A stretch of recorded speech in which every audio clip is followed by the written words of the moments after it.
Here has never been a faster or better defender. He was the greatest ever in boxing and even in the history of the sport. When you were called to fight in Vietnam, why should I go? No Viet Cong ever treated me like a nigger. After the 9/11 attacks, when asked how he felt about sharing the same religion as the people who did such a thing, he replied, "I feel the same way you feel about sharing the same religion as Hitler," showing that he had not yet lost his mind. "I'm the best.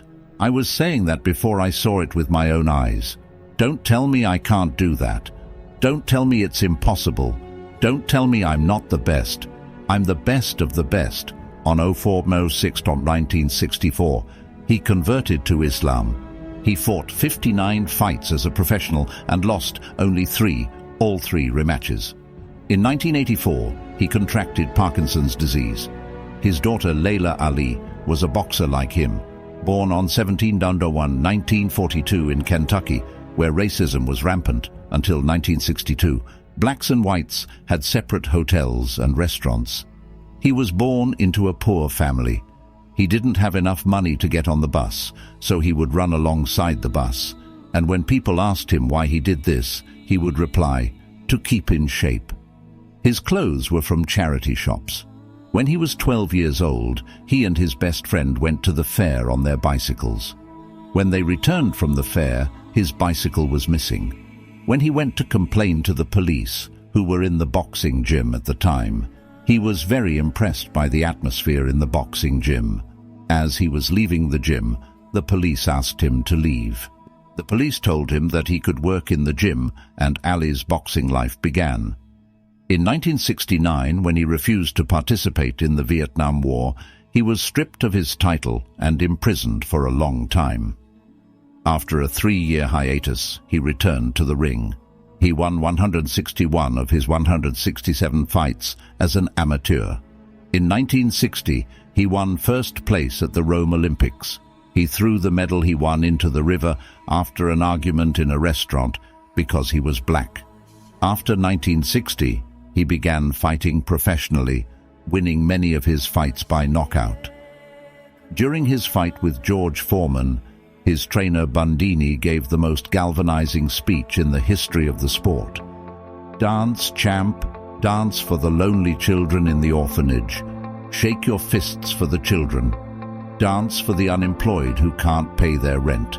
Dance for the unemployed who can't pay their rent. Dance for that bastard. Dance for the drunkards in the taverns, champ. Dance for the poor patients dying of cancer, for the miserable prisoners who can't make bail, for the junkies who everyone has abandoned, for the young pregnant girls without husbands. Dance, champ, fight for them. Finish this bastard off, break his jaws, for the poor in the poorhouses, for the old people who can't get a pension, for the old and tired prostitutes waiting for customers on a dirty street, for all the lonely hearts sitting in the taverns, for the loners in the pool halls, for the loners on the street corners. Dance, champ, fight for them. For the sanitation workers, shake your fist. For the little people sweeping the floors at airports, bus stations, gas stations, fight for them, champ. For the little chambermaids who make the beds and clean the toilets in the hotels, teach that bastard a lesson. It wasn't senators, it wasn't governors, it wasn't presidents who saved you. It was the people on the streets who saved you. Now fight for the streets, come on, baby. Finish the bastard. This ring is too much for the two of you. Come on, finish him. Smash his face in. For the poor champion, for the poor.